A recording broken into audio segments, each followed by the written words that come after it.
Bueno, hola a todos. Hoy día tenemos un reconocido invitado del mundo del surf, de la tabla peruana, que es Roberto Mesa, más conocido como Muelas. Les cuento un poquito sobre él para los que no lo conocen. Él es un múltiple campeón de tabla, ha sido campeón en las categorías menores, ha sido campeón nacional, ha sido varias veces campeón nacional de longboard, ha sido incluso campeón panamericano de longboard, no del circuito olímpico, que es una novedad con la introducción del surfing en ese espacio, sino en el circuito propio del surf. Es director y fundador y gerente general de Olas Perú, que es una escuela de tabla que nace en el 92, y de ahí también, no sé en qué año, se crea toda la plataforma, que debe ser el portal más importante de habla hispana sobre noticias de surf. Sí, en el 95. El 95, que es realmente un gran aporte. Ha organizado numerosos eventos y campeonatos como el Semillero Kia, el campeonato nacional, interescolar, en campeonatos en los colegios Roosevelt, Markham. Ha sido entrenador de la selección mayor y junior por casi 10 años seguidos. Ha sido entrenador de la campeona mundial Sofía Mulanovic, del campeón mundial Piccolo Clemente, de la actual campeona panamericana del circuito olímpico Daniela Rosas. Ha tenido estudios en el Australian Coaching Council sobre surf. También es juez de nivel 1 de ELISA. Entonces realmente tienes un gran currículum. Te felicito, Roberto, y te agradezco por estar acá. Bueno, nosotros nos conocemos el 2007, ahora estaba sacando cuentas, más de 12 años ya, a partir de unas comunicaciones, unos correos. De ahí me ayudaste con un libro que estaba por publicar sobre la psicología del surf. Entonces, y ahí empezamos a desarrollar, digamos, toda esta relación en el tiempo. Nada, de nuevo agradecerte por estar acá y que nos cuentes un poquito cómo empezaste en este mundo de la tabla, ¿no? Sí, claro. Definitivamente es importante dar los aportes, ¿no? Los inicios y cómo uno empieza, ¿no? En esta vida con el deporte principalmente, ¿no? Yo inicio desde muy pequeño en el fútbol, ¿no? De cuando tenía casi unos 7, 8 años, ¿no? Típica del colegio, los amigos, los compañeros, ¿no? En el barrio mismo, yo vivía en Miraflores, vivía en el Parque Melitón Porras y jugaba fútbol en ese parque, ¿no? Y había uno de los chicos que vivía ahí en el barrio, en el parque, que era entrenador de fútbol, ¿no? Entonces empezaba a entrenar a los chicos de esa época, de esa edad, diferentes edades, y en esa época en el parque jugábamos fútbol, ¿no? Que a los papás no les gustaba mucho, pero empezábamos a jugar fútbol porque rompíamos las plantas, ¿no? todo el tema, pues, ¿no? Y después ya lo que se ve ahora en la actualidad, pues ya el parque ya casi no se toca, ¿no? Y se aprecia esos detalles, que me parece que está bien también, ¿no? Creo que teníamos ese espacio público en ese momento y lo usábamos para bienes deportivos, ¿no? Es importante también, ¿no? Esos espacios públicos justamente para que se desarrollen las nuevas generaciones en sus habilidades deportivas y también como prevención de conductas de riesgo, ¿no? Es importante. No, claro, yo creo que digamos en los años 80 esos espacios son los que se utilizaban. Yo me acuerdo el parque Domodossola, ¿no? Ahí en Miraflores Park Plaza, ahí, ¿no? Ese parque se usaba para hacer bicicross, ¿no? O sea, digamos, Qué ¿no? maravilla. Era un parque, o sea, no era un parque, en realidad era tierra, ¿no? En esa época. Ajá. Y se adaptó para hacer un bicicross, ¿no? Entonces, digamos, la gente hacía bicicross ahí, en el parque de Melitón Porras jugábamos fútbol, ¿no? Informalmente, eso es lo que hacíamos. Pero como vivíamos, éramos, digamos, niños o jóvenes de la zona, todos los que vivíamos alrededor, entonces no había problema en ese sentido porque, digamos, todos jugábamos fútbol, todos los que vivíamos ahí. Más o menos éramos casi todos los del barrio. Entonces, en ese sentido, digamos, teníamos un soporte por el momento, ¿no? Entonces, ahí fue creciendo esa afición por el fútbol, el inicio, y nos llevó, en esa época se jugaba en el Miraflores Fútbol Club, se jugaba fútbol, que era casi por Villa El Salvador. Y se jugaba ahí el fútbol, se jugaban todos, digamos, todos los equipos, todas las ligas se jugaban ahí antiguamente, ¿no? Y una de las tantas veces que fui, me vio el profesor Castillo, se llama el Cholo Castillo, me vi que era el preparador de menores de la Alianza Lima. Él me vio, porque era arquero de posición, y me convocó para jugar en la Alianza Lima, ¿no? Me dijo para que me vean, ¿no? Entonces, yo me había visto, digamos, tapar, ¿no? Ajá. Y nada, fui a la Alianza Lima y en esa época había un amigo que jugaba, que era arquero titular, que se llamaba Jorge Roldán, y era un compañero del colegio también. Entonces, al tiempo yo pasé de ser un suplente, digamos, que estaba revisando, a pasar un titular. Entonces ahí hasta tuve problemas con mi amigo, pero como éramos amigos, digo, te he llevado para que juegues y ahora yo soy el suplente, eres el titular, ¿no? Pero bueno, son cosas de la vida, ¿no? Pero finalmente creo que jugué una etapa importante, jugué casi mini Calichín, 5 años, jugué en la Alianza Lima. 5 años. 5 años, ¿no? Yo me preparé ahí, ¿no? Desde muy niño, ¿no? Bajo el mando del profesor Castillo, ¿no? Yo iba todos los sábados, todos los domingos con mis chimpunes. Yo vivía en Miraflores, en la Avenida La Paz, y tomaba la 73 y me iba a Isabel la Católica, bajaba ahí y me iba caminando los sábados en la mañana o domingo en la mañana al estadio, ¿no? Entonces iba con los chimpunes en la mano, con la camiseta de Alianza, ¿no? Y había gente brava ahí, pues, ¿no? En ese camino, ¿no? De 6, 7 cuadras para llegar al estadio. Pero la gente como me veía que era la camiseta de la Alianza, tenía 7, 8 años, 9 años, era un niño, ¿no? Entonces no me decían nada, ¿no? Entonces fue una etapa bonita, ¿no? De aquella época, ¿no? Que jugué fútbol y también en simultáneo la gente del barrio con la que yo convivía en el parque y en la playa eran surfistas, ¿no? Entonces corrían olas, ¿no? Entonces yo también empecé la etapa de aprender a correr olas por iniciativa de mi hermano Ricardo, quien fue el que me incentivó en este deporte, y con la gente del barrio que practicaba este deporte. Entonces mi hermano también le gustaba el fútbol, pero él era de la U, ¿no? Entonces, cosa contraria, ¿no? Pero bueno, cosas de la vida, fútbol y surf. Entonces eran empezaste a la par con los casi podría decir a la par. Entonces que eran deportes que a veces no iban mucho de la mano al inicio, ¿no? Claro, interesante. Y en esa época, yo era un niño en esa faceta, digamos, que todavía no había madurado. Lo digo porque me remonto años atrás. Yo cuando tenía 5 años tuve un accidente y me caí de un segundo piso de cabeza. Y estuve en el hospital bastante tiempo y mi recuperación fue muy lenta y me afectó un nervio del aprendizaje. Entonces yo aprendí a leer a los 10 años. Entonces durante esa etapa, digamos, que jugaba fútbol y corría tabla, ¿no? Tenía una etapa difícil, ¿no? Claro. Y era un niño que tenía, digamos, 8 años, por decirlo, pero tenía una mente de 5 años. Entonces los doctores no sabían cuándo me iba a recuperar y no sabían cuándo iba a volver a mi estado natural. O sea, digamos, científicamente, médicamente no se sabía, ¿no? Entonces, solamente yo iba a grupos cristianos y solo lo que decían que era la fe de Dios, que volvía yo a mi estado natural, ¿no? Esa es la única esperanza que yo tenía, digamos, de fe, de volver a ser un niño normal. No había nada resonancia, no había nada como ver cómo está el cerebro, cómo está evolucionando. Claro, fue una etapa difícil, ¿no? Una etapa por mi papá, por mi hermano, y inclusive me acuerdo de unas anécdotas de jugar ahí en el Parque Militón Porras de Miraflores, de haber jugado para mi equipo y en un momento haber cambiado mi mentalidad y haber metido gol en contra de mi equipo. O sea, era un niño que tenía esas dificultades. Claro. Y mis amigos no eran mis amigos de 8 o 9 años, mis amigos eran niños de 5 años. Entonces, esa etapa. Entonces, por la gracia de Dios, yo cuando cumplí 10 años, mi mamá ya en esa época me llevaba a grupos cristianos y como un milagro de Dios, yo recuperé todas mis habilidades, aprendí a leer. Yo agarré un periódico a los 10 años y aprendí a leer. O sea, comencé a leer y a las 2 semanas, lo que había perdido 5 años, en 2 semanas, volvía, digamos, a un estado normal.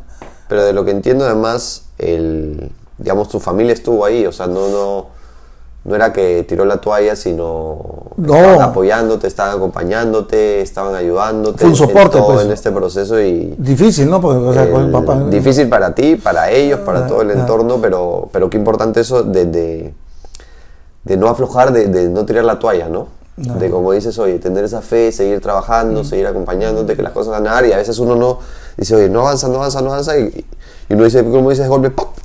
¿No? Claro. De golpe seguro, pero en verdad no ha sido golpe. Ese día, pum, se destapó todo, pero todo ese soporte que venía ya probablemente de tiempo atrás. Claro, de hecho, las cualidades, los talentos de mi papá y mi mamá, cada uno tenía, mi papá era una persona muy ordenada, organizada, mi mamá era una persona muy perseverante, luchadora, entonces creo que esas cualidades también vienen en un gen, ¿no?, de alguien y eso es lo que el tiempo a veces uno comienza a relacionar y comienza a investigar un poco de todos esos detalles y comienza a ver que cada persona o cada ser humano tiene un poco de eso, ¿no?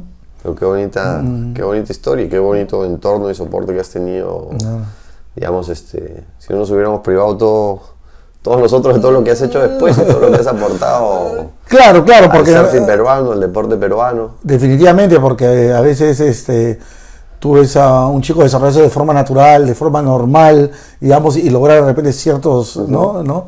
Digamos, yo tuve esa deficiencia, digamos, en ese momento, pero esas cosas sirvieron para mejorar, ¿no? Digamos, superarme a mí mismo, porque en realidad fue una etapa difícil, ¿no? O sea, creo que cuando, digamos, no sabía leer, digamos, creo que pasaba el tiempo y como que yo no me daba cuenta, o sea, yo actuaba como jugaba, digamos, como un niño normal, natural.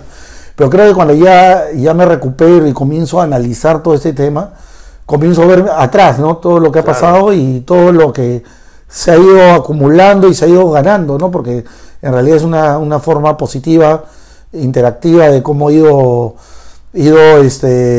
superando, digamos, mis miedos, un montón de cosas, ¿no? Que están dentro, pues, también de la parte mental, ¿no? Yo creo, ¿no? Y bueno, gracias por compartirlo, muy valiente. Y probablemente eso tenga que ver con, bueno, algo que vamos a hablar más adelante, Correcto. que es el rol que terminas teniendo, tu don y tu vocación como docente a través del surf. Claro, yo creo que en mi familia, por decirte, ¿no? Mi hermana Roxana es profesora, ¿no? De educación, ¿no? Educadora. Interesante. Ha trabajado 20 años en el Little Villa para preparar niños del Villa María, del Santa María. Claro. Mi hermano Ricardo es abogado de profesión, pero él se dedicó mucho tiempo, pues, también al tema de la oratoria, ¿no? Yeah. Toda la enseñanza. Entonces creo que por ahí también venía un poco mis habilidades o mis talentos para ser, digamos, un profesor de surf, ¿no? Un instructor de surf, ¿no? En esa primera etapa, ¿no? Creo de que al comienzo, digamos, cuando empezó la iniciativa de querer yo enseñar a los niños, digamos, en este caso de Punta Hermosa, a correr olas, fue una iniciativa de una de las mamás de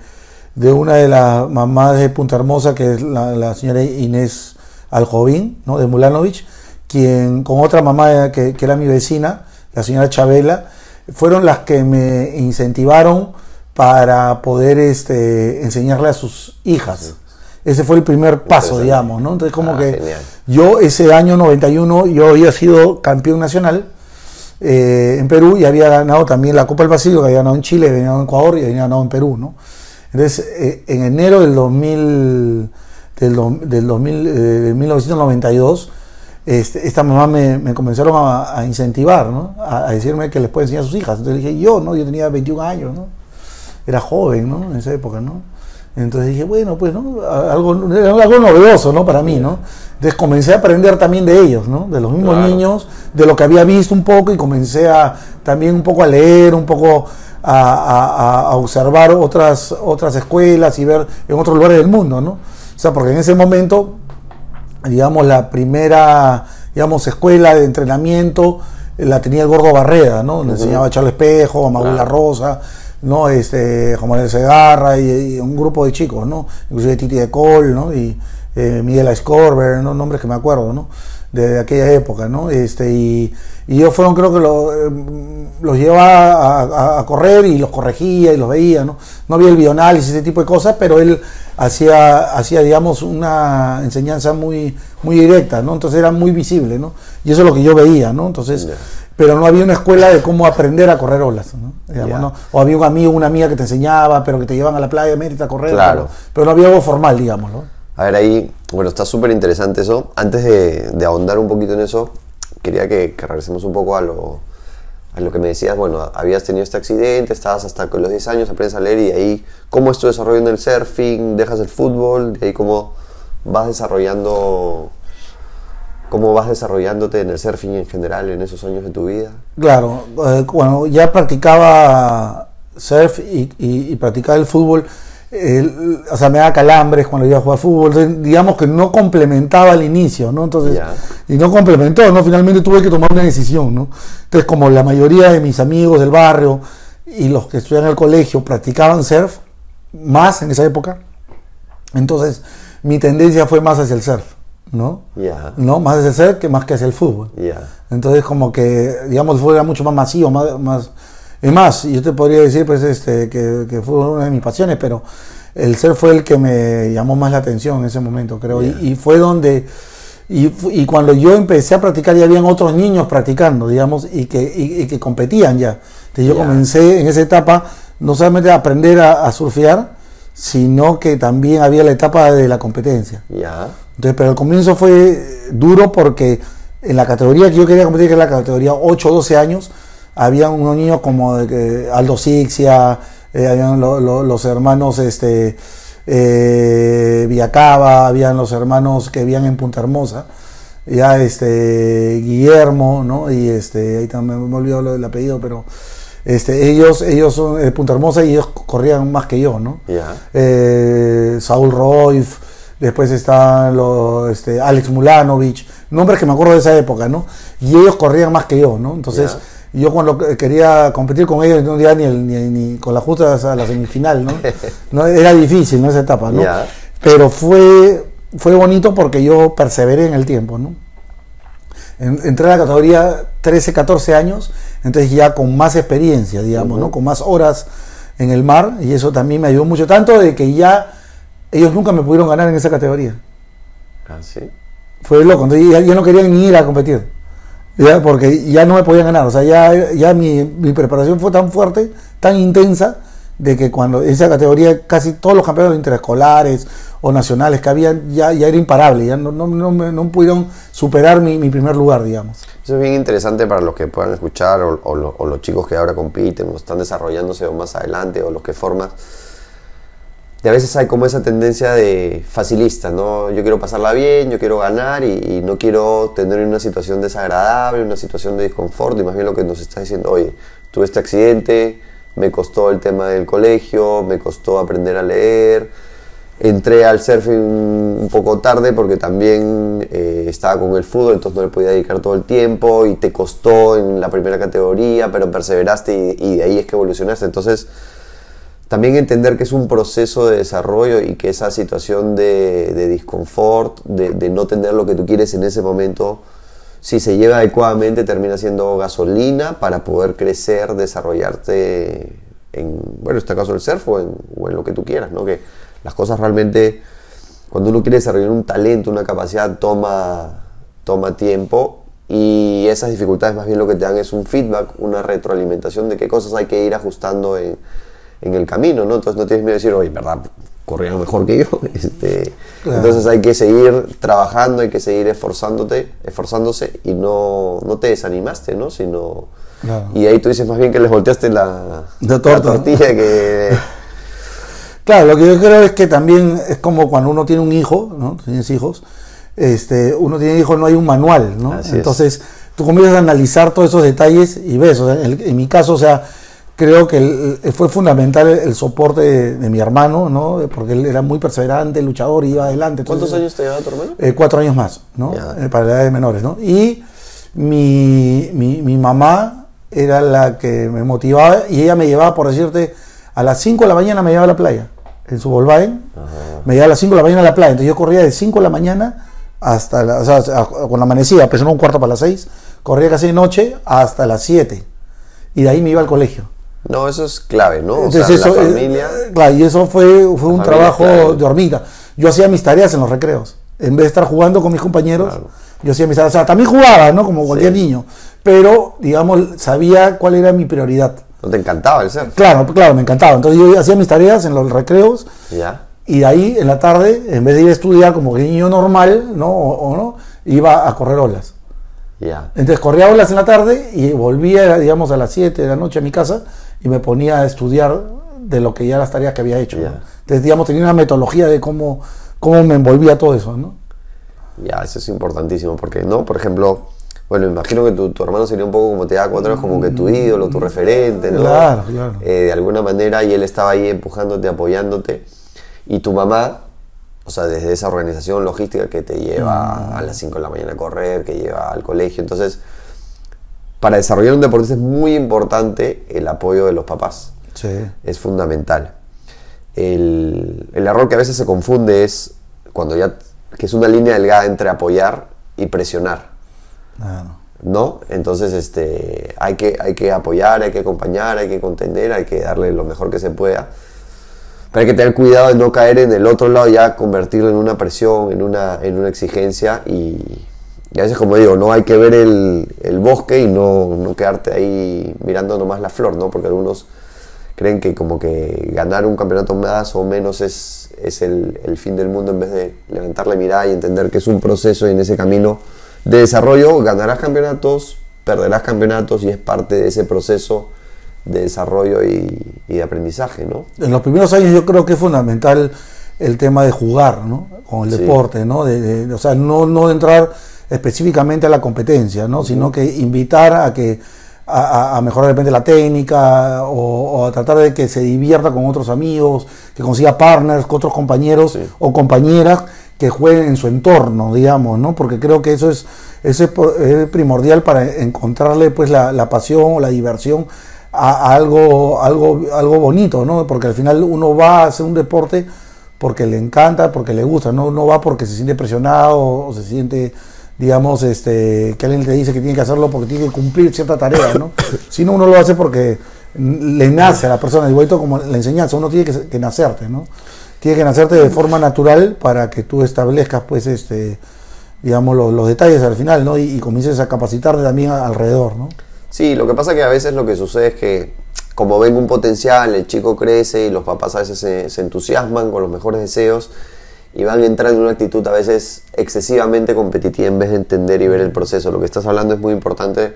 En la primera etapa básicamente tienen que dedicarse a dos cosas, a disfrutar el deporte. Lo que yo digo es a enamorarte de tu deporte, que además el surfing es un deporte muy fácil de enamorarse, todos los que lo practican lo saben. Y dentro de ese juego, dentro de lo lúdico, vas metiendo los aprendizajes técnicos, ¿no? Correcto.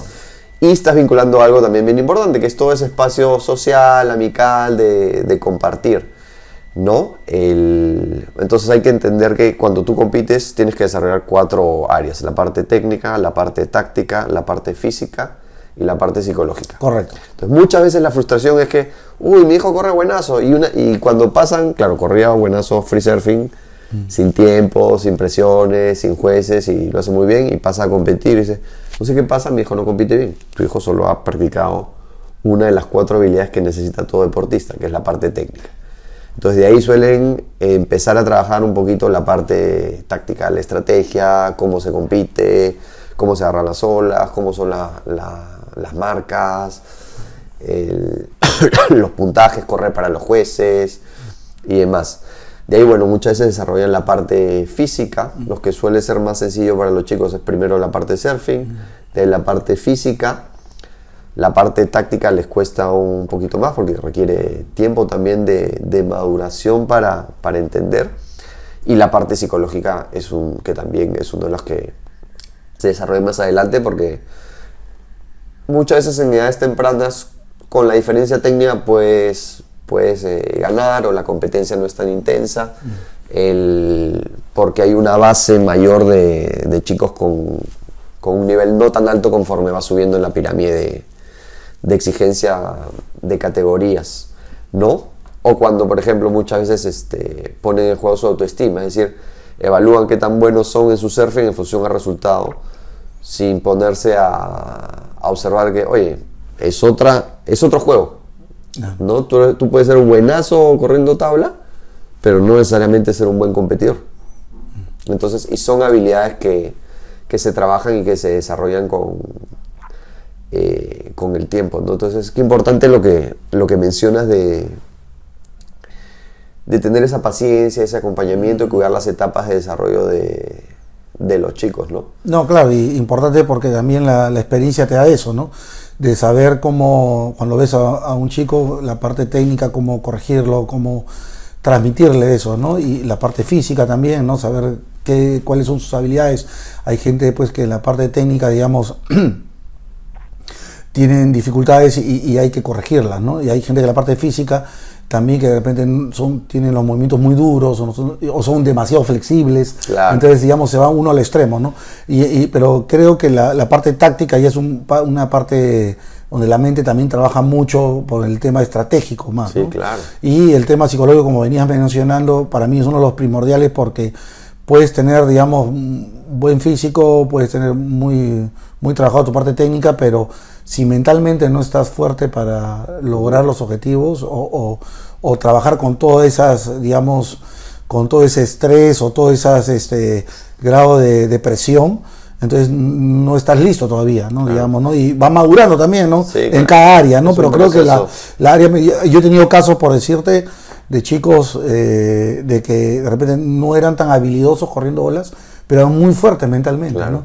Y terminaban dando mayor rendimiento que el que tenía el mayor talento. Sí. Y ahí más bien, por eso es importante lo que dices, que hay que darle a cada uno lo que necesita. Ese de repente que es gran competidor, pero no es tan bueno, hay que darle también más una base, ampliarle una base técnica mayor para que después pueda trasladar eso a la competencia. Pero muy importante lo que mencionas de lo que es la competencia y el estrés y la exigencia, porque a veces decimos, uy, pero ¿cómo hacemos? O sea, finalmente cuando ya vas subiendo de nivel, la competencia es más bien convivir con ese estrés, convivir con esa exigencia, incluso en el caso ideal, empezar a apreciar ese estrés y esa exigencia para sacar lo mejor de ti, ¿no? Porque claro. Es parte de... El juego es así, de eso trata, y los que muchas veces destacan más tienen ese factor muy desarrollado, no porque los otros no sean importantes, sino porque cuando llegas al más alto nivel suelen estar más o menos equiparadas en las otras áreas. Por eso es que muchos deportistas suelen decir que la parte psicológica es el 100% o el 90%. No es porque sea el 100% o el 90%, sino porque a ese nivel ya las otras áreas están muy equiparadas. La parte física, a veces la parte técnica, la parte táctica o los márgenes son mucho menores y le dan mucho valor por eso a ese nivel, a esas áreas, pero realmente todas son muy, muy importantes en mayor medida, en diferentes momentos. Algunas serán más protagonistas que otras, pero por eso es importante entender lo importante del desarrollo, el proceso y las bases que hay que darle a los chicos, ¿no? Claro, cuando uno comienza a formar, digamos, a un competidor, pues entonces vas viendo las virtudes, las fortalezas, y vas viendo las debilidades, y ahí es donde comienzas a trabajar, ¿no? Uh-huh. Para ver las cosas, ¿no? A veces en los jóvenes ven más digamos, más la parte técnica o táctica, de repente más problemas de repente, ¿no? Uh-huh. Y de repente un competidor un poquito mayor o más maduro, se ve pues que la parte mental lo tiene más fortalecido. Entonces ahí comienzas a ver cuáles son las áreas y cuál es la que hay que trabajarla. O sea, mucho en el deporte, bueno, hablando ahora en el surf, se trabaja mucho en la parte, digamos, técnica, ¿no? La parte física es un proceso, creo que ha mejorado bastante, pero la parte psicológica es donde más se tiene que trabajar y es lo último que dejan, ¿no? Entonces, sí, naturalmente es lo último que se deja, ¿no? En general, no solo en el surf, sino en general en el deporte, estamos más orientados al desarrollo físico. Correcto. Entonces la parte técnica y la parte física. Correcto. ¿No? Entonces se suele dejar para el final o no tomarse en consideración y cuando aparecen dificultades recién ahí lo empiezan a observar, ¿no? Claro, o sea, no sé cómo en otros casos, pero cuando hay gente que dice te va a mandar al psicólogo, claro, piensan que te va a mandar porque estás mal. Sí, ¿no? Al loquero, vas a ir al loquero para que te... Claro, creo que ese concepto está equivocado, sí, ¿no? Totalmente equivocado, y creo que eso es lo que debemos tratar de educar, ¿no? Y trabajar con la mente de la gente, porque imagino que es un psicólogo deportivo que estudia la mente de las personas para llevarla pues a un nivel mejor, ¿no? Y tratar de que esas, digamos, virtudes, cosas buenas también, o esas ansiedades, o esas fricciones, se manejen de una manera más profesional y sea una solución, no un problema, porque cuando a veces el papá o el entrenador llega muy tarde a esa etapa, ya es muy tarde, ya entonces ya para ayudarlo, o sea, nunca es tarde, ¿no? Nunca es tarde, siempre se puede mejorar, pero sí se puede hacerlo de una manera planificada, desde etapas tempranas, va a ser mucho más llevadero y natural ese proceso. Efectivamente, el psicólogo del deporte es un psicólogo de rendimiento, es un agente de rendimiento, a la vez que es un agente de salud, de calidad de vida. Se trabaja con el deportista, se trabaja con la familia, se trabaja con el entorno. No nos olvidemos que el deportista es una persona, tiene problemas, se enamora, se desenamora, tiene familia, tiene diferentes etapas de vida. O sea, estamos hablando, ahorita estamos haciendo un resumen, pero estamos hablando que, o sea, es niño, es adolescente, es adulto joven, es adulto, de ahí se retira siendo adulto, todavía joven para la vida. Entonces es una carrera que tiene muchos momentos en los cuales hay que acompañar y a los cuales hay que trabajar. Y efectivamente, claro, el cliché es, no, ese es el loquero, voy si tengo algo mal, y más bien es un facilitador del deportista, es un facilitador del entrenador, es un facilitador de la familia, por bienestar y rendimiento, ¿no? Y al final lo resumimos en eso, ¿no? O sea, tienen que aprender a convivir en entornos de alto estrés y alto nivel de exigencia, pudiendo, como decía un autor, rendir es sacar lo mejor de ti cuando más importa. Así es, y bueno, lo que dice, porque el tema de la familia es fundamental, ¿no? Es todo, ayuda, pero muchas veces no es el hijo o la hija la que tiene que ir al psicólogo deportivo, sino que a veces son los papás. Bueno, de hecho sí, hay que trabajar. A veces el papá o la mamá tratan de siempre dar lo mejor para sus hijos, que es lo normal, pero a veces no todos los tópicos, digamos, que le dan son los que le van a ayudar, ¿no? Así es. Eso es muy importante, digamos, porque los papás, con las mejores intenciones, algunas veces también se equivocan en ese sentido. Lo que hablamos en esta línea delgadita, ¿no? Entre apoyar y presionar, ¿no? Entonces a veces se confunde y es importante poner los límites, el orden en ese sentido. O un error común también es que al hijo deportista se le trata diferente que a los otros hijos.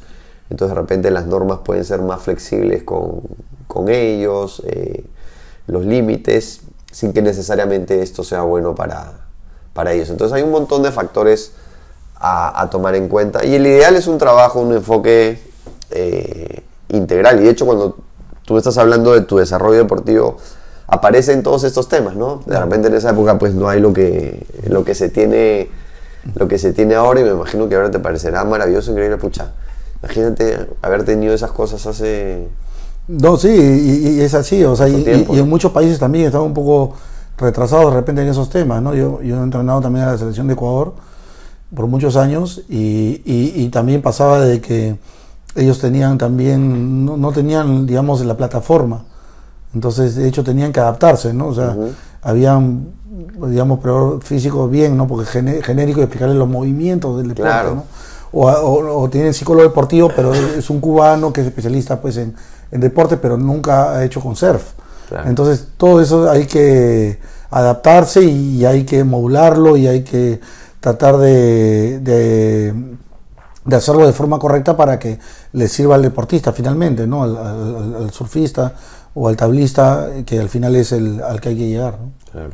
Y entonces estábamos 14, 15 años y te empiezas a despuntar y a destacar en los campeonatos. ¿Cómo sigue tu progresión? Claro, bueno, en ese momento, bueno, cuando empiezo de niño, comienzo pues a ganar por primera vez la categoría, digamos, 13, 14 años, 15, 17 años, esa época eran las categorías, y bueno, después de eso hubieron varios campeonatos que no pude llegar porque comenzaba a viajar, ¿no? A otros países. entonces no llegaba a ser campeón nacional, o sea, pude hacerlo antes, pero no llegué antes porque o coincidía la misma fecha o muy cerca del país.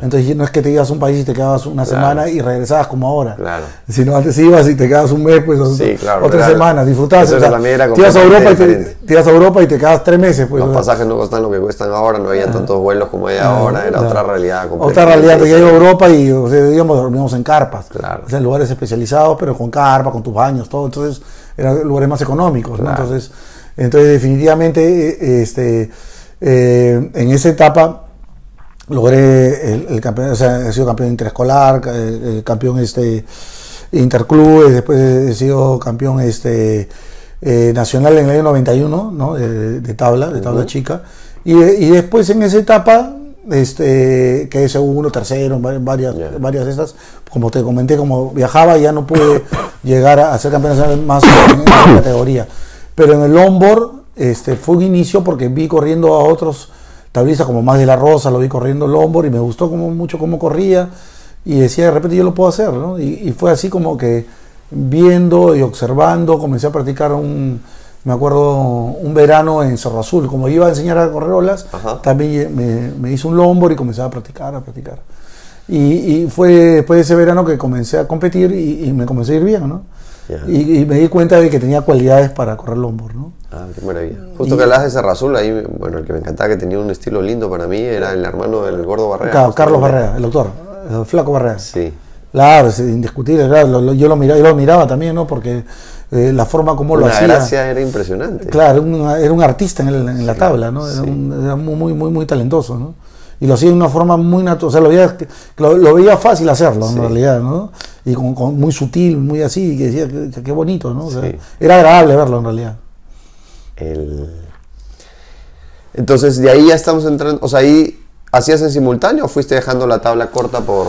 No, siempre la tabla chica me atrajo más, pero tenía habilidad para competir. A mí me gustaba competir, entonces antes comencé a competir en el longboard y ahí comenzó a irme bien y después, bueno, logré ganar un campeonato nacional, después gané un internacional en Punta Rocas y así, ¿no? Y comencé a viajar a otros países y también teniendo buena llegada en las finales, ganando también, entonces le dediqué un tiempo al longboard, ¿no? Pero siempre la tabla chica ha sido mi fuerte, lo que más me gustaba correr, ¿no? Entonces creo que al comienzo fue un complemento los dos y después ya, ahora en la actualidad pues ya corro más tabla, pero también corro de vez en cuando, tengo mis longboards también.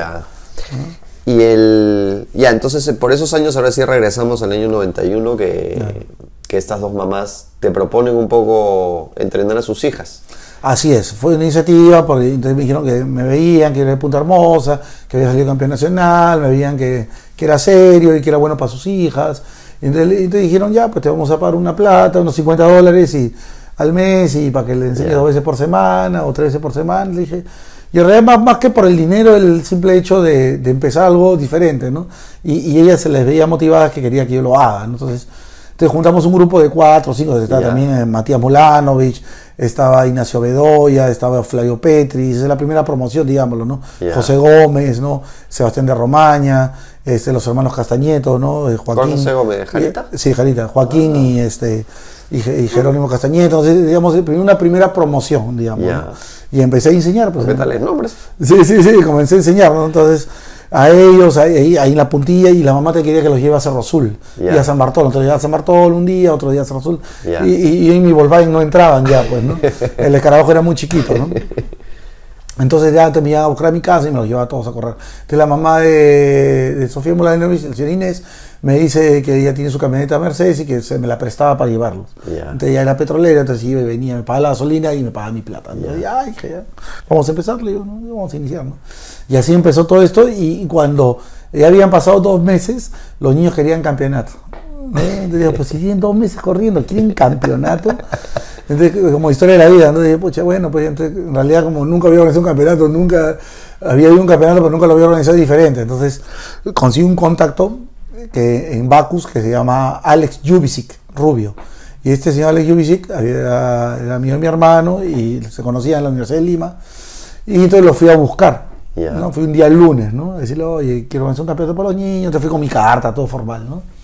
Entonces me dice, claro, Bestial, te voy a apoyar con los niños, ¿no? Sí, entonces yo ya. Entonces me dice, ¿y para cuándo quieres el campeonato? Para este sábado. Estás loco, me dice. O sea, vienes lunes, quieres el sábado, y quieres estrado, quieres sonido, quieres kiosco, quieres premios, imposible, me dice, ¿no? O sea, tú estás loco, no, que nunca lo he organizado, ya llámame el miércoles a ver qué pasa, pero no creo, pues imagínate, es loco, ¿no? Y parece que en esa época la marca que tenía Bacus era Guaraná Bacus. Ya. Entonces querían introducirla y era perfecto conmigo porque era para los niños. Claro. Pero para eso yo no sabía nada, ¿no? Yeah. Para eso. Entonces el miércoles lo llamo y me dice, no hay sin suerte, me dice. ¿No? Te he conseguido todo lo que me has pedido hasta lo último. Te he conseguido el estrado, te he conseguido el sonido, te he conseguido el kiosco, te he conseguido para regalar tablas. O sea, me armó la fiesta. Pucha que... Me armó la fiesta, la verdad, me armó la fiesta. Y también cabe decir que en esa época estaba Chicles Adams y estaba Eduardo Chipoco. Ya Eduardo Chipoco que estaba ahí en PepsiCo, creo que era, no me acuerdo muy bien, si era PepsiCo, y en Chicles Adams, y él me consiguió también otro apoyo. Entonces digamos que armé la fiesta bien, ¿no? Entonces, ¿todo eso en una semana? Todo eso en una semana. O sea, era de Dios, pues estaba iluminado, ya era el momento. Entonces hicimos la marca Guaraná, todo, entonces, y a la siguiente semana que regresé hice videos, fotos, todo, salió en Careta, salió en Somos, salió en todos los medios de comunicación. Yeah. Inclusive ese día me tomé el tiempo, hice bikini contest para niños, hice triatlón, de loco. Inclusive, no te faltó nada. Nada, sí, hice todo.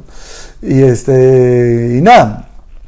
A la semana regresé y le expliqué todo, le mandé toda la información, todo, y me dijo, queremos auspiciarte todo el año. Entonces, Wow. y me compraron un auto, ¿no? Y el auto de atrás decía, cuidado niños surfers a bordo. Me compraron una camionetita, antes ya iba, como el Team Guaraná, decían, Guaraná Bacus, pero era un poco lo que ellos querían hacer, ¿no? Digamos, yo iba con la marca y con lo que estaban haciendo, ¿no? Y empezamos todo eso, ¿no? Así de cero, ¿no? Y entonces era la visión que ellos tenían, ¿no? Y comenzó a funcionar, ¿no? Yeah. Los niños y y comenzaba a organizar ya 10 campeonatos al año. 10 campeonatos. Hice 10 campeonatos durante 5 año años. era eso? Es el año 93 más o menos. Wow. O sea, hice 10 campeonatos al año. durante 5 años hice 10 campeonatos al año, o sea, casi uno al mes. De los 12 meses. Es un montón, ahora no hay... No, claro. O sea, fue un récord. Qué maravilla. Una máquina, ¿no? para hacer eventos, campeonatos. Y en esa época pues estaba Sofía Molano. No, claro, vas desarrollando esos talentos, o sea, los talentos necesitan esas plataformas para competir y desarrollarse y crecer, ¿no? Así es, entonces yo trabajaba la parte técnica y hacía los eventos, ¿no? Yeah. Y todos los años yo viajaba a Australia también. Ajá. Entonces yo también me preparaba, ¿no? Entonces iba donde iban los mejores entrenadores del mundo, entonces iban, digamos, los 12 o 15 mejores entrenadores del mundo y yo iba ahí. Yeah. Entonces ahí habían preparadores físicos, preparadores técnicos, preparadores tácticos, estrategas, entonces, habían entrenadores para cada tipo de, digamos, de área. Claro. Entonces yo comencé a prepararme, pues, ¿no? A prepararme, entonces todos los años venía bien. Y veías bien, las últimas tendencias. Totalmente, y venía bien alimentado, ¿no? Con todo lo que venía, ¿no? Entonces eso fue también un plus, ¿no? O sea, porque no solamente les enseñaba cosas que yo sabía, sino que ya enseñaba cosas nuevas que yo comencé a aprender, ¿no? Y comencé a innovar, ¿no? Claro, porque para las generaciones ahora es como que les puede costar entender con YouTube y claro. Que tienen todo, esa época no tenías que pedir tu revista, tu Surfer Magazine, que se demoraba 2 semanas en llegar, un mes, el video que te lo pasabas y grababas tu copia. Claro. Claro, o sea, era esa forma, ¿no? Inclusive en esa época, o sea, yo cuando estaba entrenando en Australia, ya en esa época estaba entrenando en Australia, la selección de Perú Junior va a Australia a competir en un campeonato junior en Sydney, ¿no? Y yo estaba en el Gold Coast, en el otro lado, digamos, ¿no? Y me llama pues la federación y dice, compadre, tienes que ser el entrenador, pues no hay otro mejor, ¿no? Bueno, no había otro también en ese momento, era digamos, era el único que me había preparado, me había adaptado para eso. Está cerquita, te dice. Tómate un avión, me pagaron el avión, me fui desde Gold Coast hasta Sydney, ¿no? Yeah. Y North Narrabeen se llamaba la playa, entonces fui ahí y ahí estaba pues, Sofía, Villarán, Toto de Román, estaba toda la selección y los chibolos, ¿no? Entonces yo fui y los preparé a todos, o sea, digamos, todo lo que había aprendido lo pude aplicar, ¿no? Finalmente, claro. ¿no? De los detalles más chiquitos, de que ya cada uno, porque la mayoría era así, o sea, iban a la playa, hoy tienes peine, tienes cera, Claro. Tienes esto, o sea, pedían cosas, ¿no? Y hoy tienes fruta. Claro. Entonces ya eso lo distraía ya. Claro. Entonces yo fui a ordenarlos, ¿no? Digamos, hice un orden, ¿no? Dije, no, hoy día, mañana no quiero que nadie me pida cera, que nadie me pida fruta, vayan a comprar su fruta. Empiezas a dar una estructura. Una estructura, compren su fruta ya. Sí. Compren todos sus ceras, no le pidas tú la cera al otro. Ajá. De los detalles más chiquitos, Claro. comencé a trabajar. Eso es lo que marcan la diferencia, ¿no? O sea, a veces buscamos el detalle grande y hay que entender que no es un detalle grande, sino son un montón de pequeños detalles. Claro, esa es una de las estructuras que comencé a trabajar. Y la segunda fue otra estructura que fue el tema de que ellos entraban y corrían una hora y media Yeah. a correr olas, ¿no? Te los miraba, o sea, no, le digo, no tienen que entrar hora y media. Tienen que entrar en la marea baja, en la marea alta y más o menos los horarios que ellos iban a correr. Para saber las mareas. Entonces ya comencé a armar todo eso, entonces le decía, no, o sea, no necesariamente hacer a las 6 de la mañana a correr, ¿no? Claro, ese es un principio bien importante del deporte, que es uno compite como entrena. Correcto. Entonces, pero el surf tiene la particularidad que la cancha es variable, a diferentes de otros deportes, ¿no? Que tú que juegas fútbol, o sea, la cancha de fútbol a todas las horas es la cancha de... No varía, en cambio el surf sí. Claro, entonces esa es la diferencia, entonces comencé a mirar, a observar lo que pasaba y comencé a adaptarlos, ¿no? Entonces comencé a modificar todos los detalles y tratar de darle sentido a lo que realmente necesitaban, pues, ¿no? No correr como venían, ¿no? Con lo que les parecía, sino que era lo mejor para ellos, ¿no? Y comencé pues a ver, porque la mayoría corría para los que les auspiciaban, o la mayoría corría porque su papá le decía, pero en realidad tenían que correr bajo un criterio de juzgamiento, ¿no? Claro. Entonces le decía, pero ¿saben el criterio de juzgamiento? Entonces, ¿por qué corres? A ver, ¿quién escriban? A ver, dame el criterio. Claro, eso es importantísimo, ¿no? Conocer el reglamento de tu deporte. Correcto, entonces todos esos detalles los comencé a limpiar y a ordenar, ¿no? Entonces ellos ya comenzaron pues no, inclusive fue alucinante en ese campeonato, que fue mi primera vez como entrenador en Northern Raven en Australia, porque hubo una serie que corrió Sebastián de Romaña, Toto Romaña, y corrió súper bien, y me parece que debió quedar segundo, y lo pusieron tercero, lo eliminaron. Yeah. Entonces yo fui a ver las planillas, y cuando me voy a las planillas, encuentro pero era computarizado, ¿entiendes? Yeah. En la computadora, entonces veo un error. O sea, digamos, tenía 2.5 y había una nota que era 2.8. Yeah. ¿No? Digamos, tenía disculpa, era 2.8 y tenía una nota que era 2.5 de los 5 jueces. De esa de los 3 jueces. Y era una 2.5 y dos tenían 2.8. Yeah. Y decía, ¿por qué 2.5 y por qué 2.8? Y había un error de la máquina de que el que había digitalizado a mano había puesto 2.8. Yeah. Pero el que había puesto en la computadora había puesto 2.5. Yeah. Entonces yo me di cuenta de ese detalle. Entonces me dijeron, no podemos cambiar, así un error humano. Sí, está bien, pero ese es un error de la máquina. Claro. No un error humano. O sea, el humano puso 2.8, pero lo puso 2.5. Y por esos 3 décimas clasificaba segundo. ¿Y lo cambiaron? Y lo cambiaron. Entonces, maravilla, es asesinista. O sea, Sebastián se puso a llorar, ¿no? Porque un niño, ¿no? Emocionado, ¿no? Claro. Y cuando se enteró de del detalle que había dado cuenta, que yo había observado, que me besó, además perdió la siguiente serie porque claro, ya no pudo del deporte emocional, mucha emoción, ¿no? Digamos, claro, entonces sí. Comencé yo también a aprender, o sea, ya hasta la parte psicológica comencé a, o sea, la primera vez que veía a un niño llorando frustrado, entonces claro. Pucha, y después que yo después lloraba de contento porque le había resuelto lo había resuelto, porque sí, claro. Entonces todas esas emociones juntas, ¿no? Entonces uno aprende pues a manejar esas situaciones también, ¿no?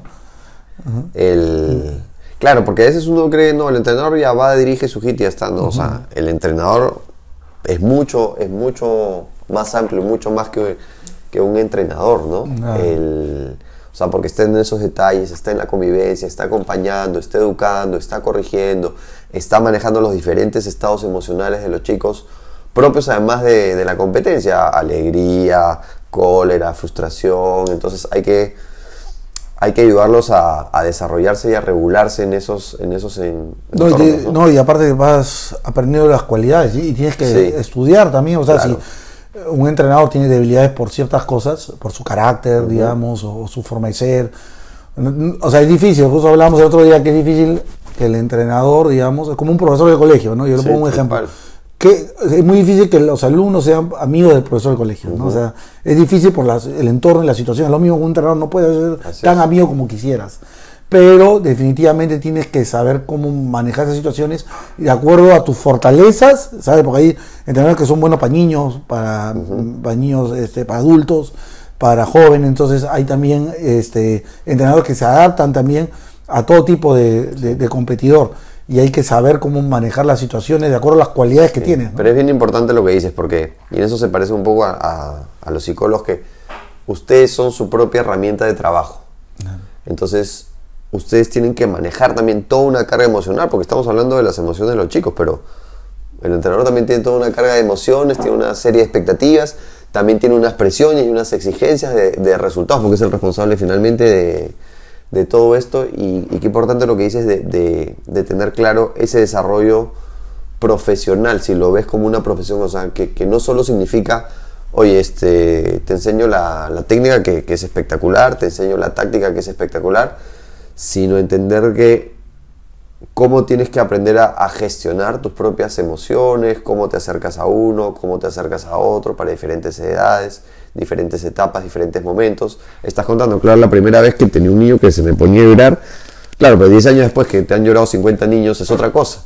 Correcto, ¿no? Como decía un entrenador, me decía, no, la experiencia no se compra en la farmacia, ¿no? Entonces, súper valioso, ¿no? No, y la mentalidad también. Hay casos, o sea, cuando yo hacía el entrenamiento, habían chicos, por no mencionar un nombre específico, hay chicos que tenían mentalidad muy fuerte, entonces yo podía ir directo a hablarles, decirle, ha pasado esto, y encararlos, digamos, sí, ¿no?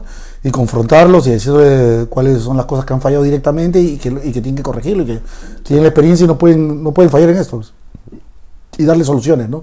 Pero había otros chicos que de repente su mentalidad no era tan fuerte como la de ellos, entonces a ellos tendría que hablarles individualmente de otra forma. Claro. Entonces, y también hay que entender a veces ese mismo chico, carencias también, claro, ¿no? A ese mismo chico que a veces es fuerte, hay que entender que eso no es estable y que varía en función de las diferentes etapas de vida y las diferentes situaciones y contextos de vida que suceden también. Y como bien dices, las carencias, la base, las experiencias previas van moldeando también toda esa estructura de personalidad y cómo se manejan y se acercan en relación a esos momentos de tensión y de presión, ¿no?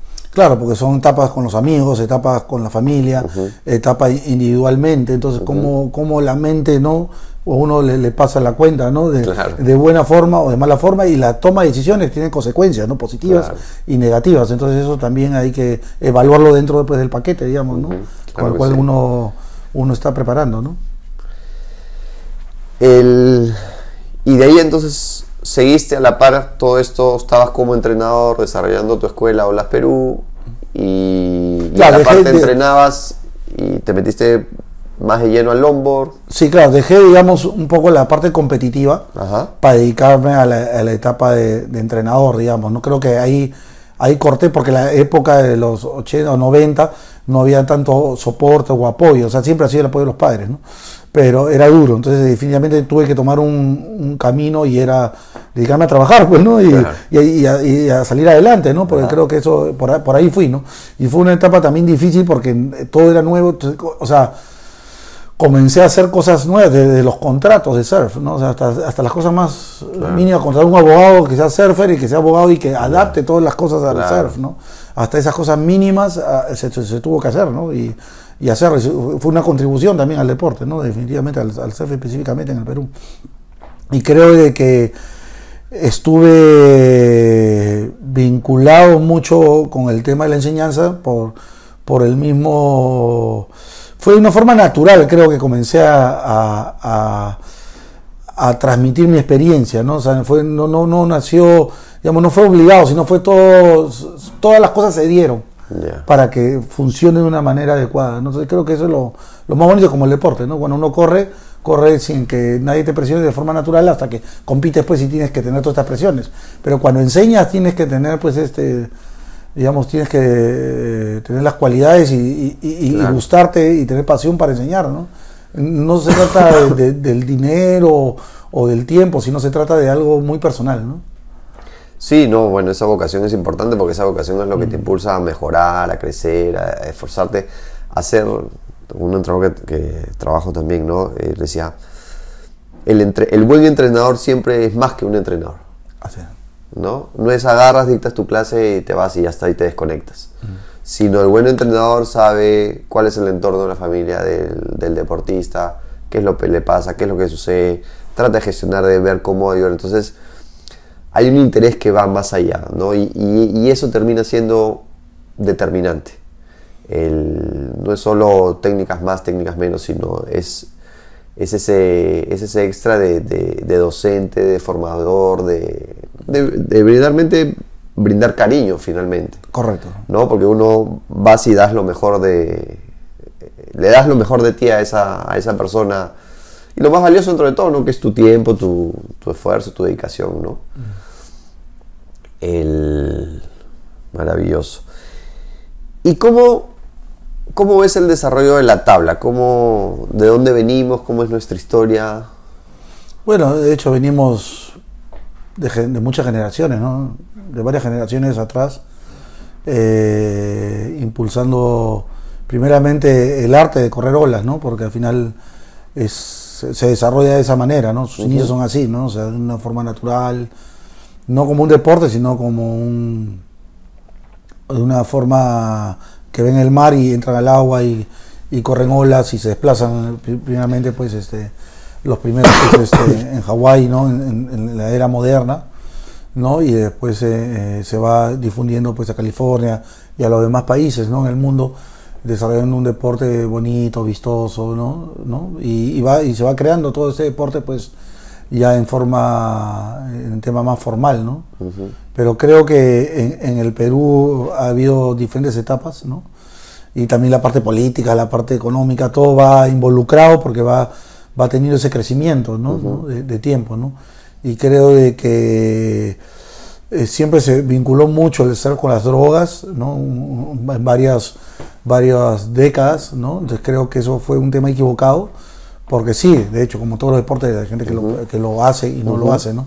Y creo que la época también de Velasco, ¿no? O sea, también fue un corte, ¿no? Porque no podías traer materiales del extranjero. Entonces entonces también fue malo, pero fue bueno porque obligó que la gente generara una industria donde la gente comience a hacer sus propias tablas, sus propios materiales. Entonces, digamos, también fueron gente visionaria que comenzó a hacer eso, ¿no? Entonces, digamos, por ese lado, no solamente esperando que otros vengan de otros lados y lo hagan, sino que Perú comenzó a hacer, digamos, podríamos decir que la primera pira se hizo en Perú, digamos, ¿no? También, o sea, digamos, no se ha patentado, pero digamos que Fortunato Quesada fue uno de los primeros, ¿no? Que hizo, ¿no? Entonces también hay como el señor La Bruja Letts, también que hablé por teléfono con él, también me decía que él ha sido el primero en hacer los wins antes que en Estados Unidos, pero después ellos lo patentaron. Entonces, digamos, cosas que fueron innovando y fueron desarrollando también ellos, ¿no? En la época, ¿no? Entonces creo que todo ha tenido su momento, su época. En el Perú, pues no. En los años 65, cuando fue campeón mundial, también Eduardo de la Costa fue el primer presidente de la Federación Mundial. Entonces creo que él fue una persona inteligente, capacitada y pudo organizar todo esto, ¿no? Durante casi por el espacio de 10 años, ¿no? Entonces después vienen los campeonatos profesionales, ¿no? En Australia, en Hawái, en Estados Unidos, y todo se comienza a desarrollar, creo, ¿no? Y Perú ahí todavía estaba, digamos, teníamos buenos tablistas individuales, pero no como equipo. Y creo que en los 80 ya se comenzó a organizar todo, ¿no? Un poquito mejor. Hay campeonatos internacionales que hace Mico Tudela, el papá de Miguel Tudela, en el Carlos Doñí Invitational en Punta Roca, viene gente del extranjero, entonces comienza a tener mayor roce internacional, ¿no? Creo que sin dejar que en los años 65 digamos a los 70, creo que fue el mayor auge de extranjeros, ¿no? Los mejores surfistas del mundo llegaron al Perú, ¿no? En esa época, ¿no? Pero son etapas, como el 80 fue una etapa de resurgimiento, pero que fue muy duro porque en la época que yo viví, o sea, no había apoyo, ¿no? Y los tablistas no tenían la buena fama, ¿no?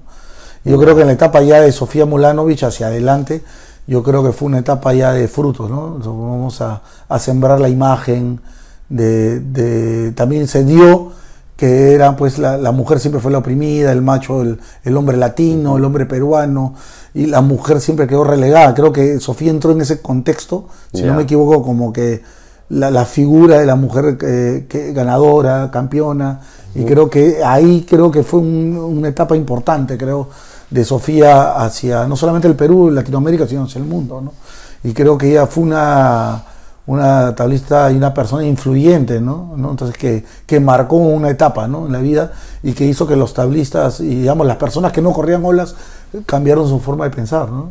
Mucho, ¿no? Y el día de hoy, o sea, digamos, aunque Piccolo ha sido campeón mundial 3 veces, tenemos 7 campeones mundiales como Javier Huarcaya, Magu de la Rosa, bueno, Sofía, todos ellos,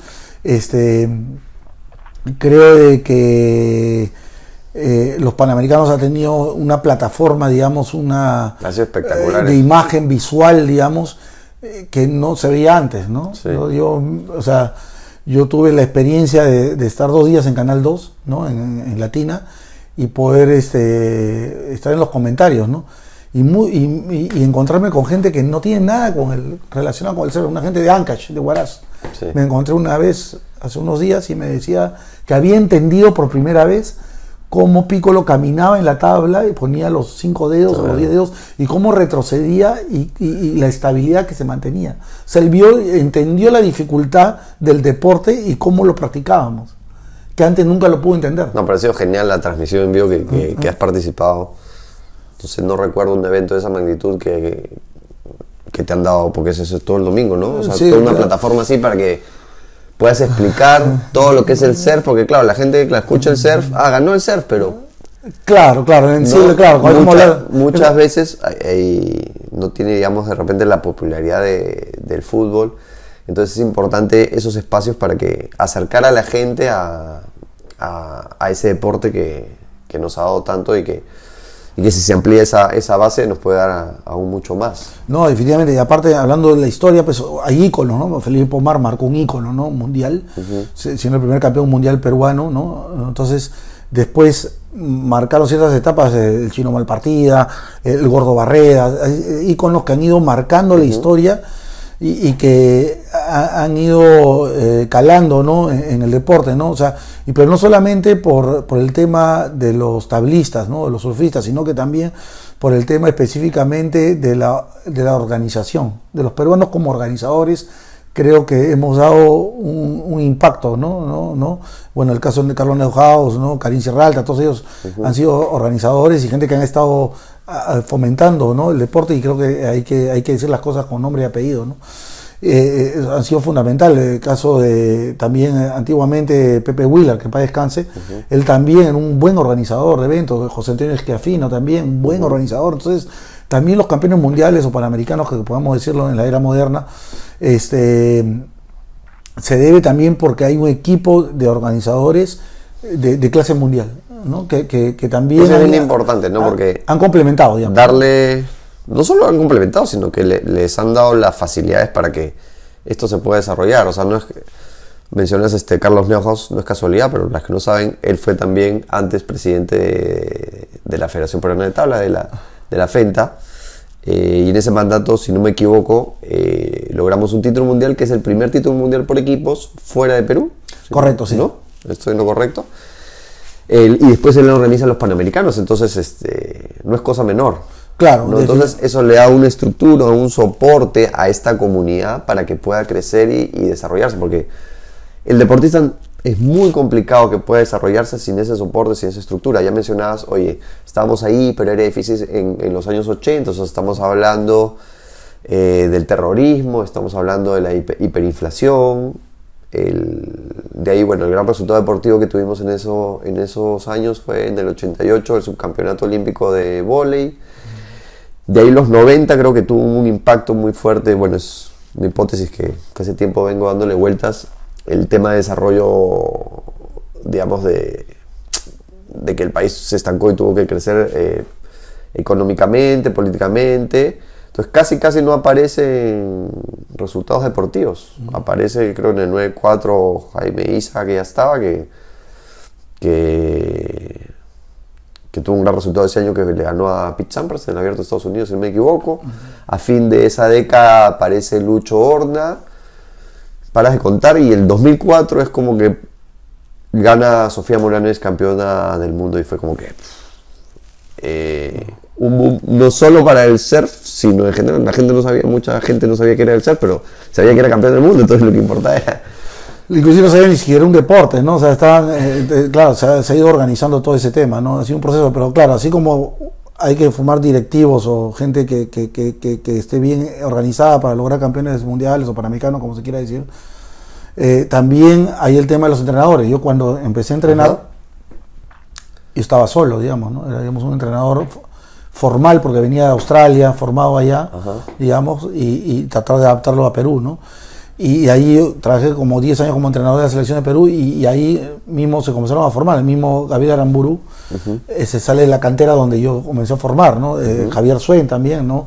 Sebastián Alarcón, que son los 3 pilares. Ahorita son entrenadores top. Sí, claro, son los 3 entrenadores pilares ahorita que tiene el Perú, ¿no? Y hay otros que vienen también formándose, bueno, Coco Fernández, ¿no? Luis Eduardo Escudero, ¿no? Que vienen formándose y están ahí, ¿no? Están en la etapa. Carlos Cruz. O sea, hay gente que quiere salir, John Urcia, Tony Pedralio actualmente. Entonces hay gente que está empezando a hacer, pero eso es bueno. O sea, yo estoy satisfecho porque creo de que la labor que se ha venido haciendo va cumpliendo su misión y ellos van superando también, ¿no? Van superando, ¿no? Entonces, y eso es importante porque no solamente logramos un campeonato panamericano, o mundiales, sino que hay un entorno general que está trabajando atrás de todo esto, ¿no? Eso es importantísimo porque cada vez se ve una comunidad, una estructura cada vez más grande, cada vez más sólida, cada vez más formada, desarrollándose. Y yo ponía, lo decía, punto quiere Sofía, porque o sea, yo veo un cambio en el sentido, por ejemplo, en la mentalidad muchas veces de los papás. Mientras que en los 90 de repente uno decía, oye papá, yo quiero ser deportista. Estás loco, anda, estudia y... porque no se veía como una perspectiva. Y después de ese punto quiere Sofía, o sea, yo lo veo en consulta, o sea, cada vez más gente cree en surf, en diferentes deportes, que es una posibilidad real. Lo que decías, no sé, hubiera sido bien difícil que, mire esta cantidad de entrenadores que has nombrado, que hubiera dicho, oye papá, me voy a dedicar a ser entrenador profesional de surf en los 90. Claro, lo que pasa es que ha sido todo un trabajo de formación, ¿no? Claro, así como hay en la parte técnica, digamos que hay un grupo que yo te menciono y hay otro grupo que está avanzando, eso es importante, me parece, ¿no? En la parte física, por decirte, tenemos un vacío, ¿no? Porque el único que está ahí es Renato Quesada, pero no ha formado él otros entrenadores, está hace 20 años en la federación, pero no ha formado entrenadores surfers para preparación física. Entonces creo que ahí hay un vacío, ¿no? Igual en la parte psicológica, o sea, digamos, no hay, bueno, tú has practicado el surf y todo, yo creo que eres el mejor ahorita, sin discusión, en el tema de psicología del deporte y especializado en surf, digamos, ha hecho un libro de eso, o sea, nadie ha llegado a ese nivel y creo que tienes mucho para aportar, ¿no? Y tú comienzas también a formar gente, entonces es como el legado que uno comienza, generación en generación, uno va, los tablistas, lo mismo tiene que ir de la mano con los formando gente, organizadores, dirigentes, jueces, entrenadores, todo, para que todo el sistema deportivo vaya creciendo y vaya desarrollándose. Entonces tienes que tener esa visión para poder proyectarte. Y esos triunfos no son gratis, pues, ¿no? O sea, no son de la noche a la mañana, ¿no? Sino son porque ha habido un trabajo desarrollado, como los países como Estados Unidos, Rusia, esos países, o China, tienen tantas medallas, no es porque son gratis, sino porque le han dedicado el tiempo y le han dedicado la estructura muy bien trabajada, ¿no? Que va de la tú mano. Me estás hablando de un montón de gente vinculada y que sigue hasta ahora, que yo veo, o sea, digamos, me has hablado de varias etapas, pero digamos como que el surfing moderno y toda esta estructura ya orientada a competitiva, o sea, te entiendo que, o sea, ya hay más de 30 años de gente trabajando en el tema. Sí, claro. Entonces esto no es una casualidad. Totalmente. No es que se trabaja un mes antes de los Panamericanos para tener esas medallas. O sea, hay toda una comunidad, toda una estructura de base, toda una serie de generaciones desarrollándose en diferentes ámbitos que han permitido lograr eso. De hecho, no es casualidad. El único deporte en el cual hemos sido campeones por equipos es el surf. Así es. Entonces, cuando tú me estás hablando de esa cantidad de gente que está trabajando, estamos hablando de equipos humanos, equipos de trabajos, desarrollándose y creciendo con una visión ya de alto nivel, ¿no? No, definitivamente, ¿no? Yo creo que el trabajo de base es fundamental, pues, porque eso es desarrollar a las personas, desarrollar a los talentos, ¿no? A su máximo esplendor, ¿no? Que es lo que busca uno como dirigente o como deportista, ¿no? Llegar a ese nivel, ¿no? que le permita pues tener todas las facilidades y toda la plataforma pues no tenga ninguna duda, ¿no? de lo que necesita, ¿no? Para lograr el objetivo, ¿no? Uh-huh. Y en este camino, ¿cuáles han sido las dificultades que más te resuenan, que has tenido que superar? De hecho, siempre el aspecto económico es un aspecto importante porque ayuda a que uno pueda viajar a otros países y ver así como la tecnología, ¿no? Digamos, ¿no? Sabemos que la tecnología la tiene Japón o la China, entonces uno tiene que estar ahí, ¿no? Claro. ¿No? Si eso es lo mejor, vamos a ver cuál es lo mejor, qué es lo que está haciendo. Lo bueno del Perú el día de hoy es que, o sea, digamos, lo bueno es que están viniendo entrenadores de otros países a mostrar un poquito sus habilidades, y eso es bueno, ¿no? Y la dificultad más grande que he tenido es más de poder viajar a otros países y ver las habilidades que ellos tienen de cada país para poder mostrarlo en nuestro país también, ¿no? Ya. ¿Y cómo ha sido, cómo ves cómo es que se da esa explosión? O sea, ¿cómo es que llegamos a destacar al nivel que estamos con lo de Sofía, con los mundiales por equipos ISA, ahora con los panamericanos, con lo de el bicampeonato también de Piccolo? Claro, yo creo que hay que diferenciar un poco, porque una cosa es lo que logra Sofía como campeona mundial profesional. Ese mismo año gana el campeonato también Elisa Matar, ¿no? Entonces, el caso de Piccolo gana el 2013 y el 2015 gana el campeonato mundial profesional, ¿no? Sí. Y ahora en el 2018 en Villarreal gana el campeonato de la ISA, ¿no? Entonces, digamos que el campeonato, digamos, más importante es el circuito profesional, donde están los mejores tablistas. Entonces, de hecho, la federación... que hagas esa declaración, porque a veces la gente se confunde un poco. La federación, digamos, se ha pegado, como es miembro del Comité Olímpico Peruano, y así como todas las federaciones, no todas, pero varias de las federaciones de surf están ligadas a su Comité Olímpico, entonces están ligados al campeonato de la ISA, ¿no? Entonces es un campeonato por equipos, individual y por equipos.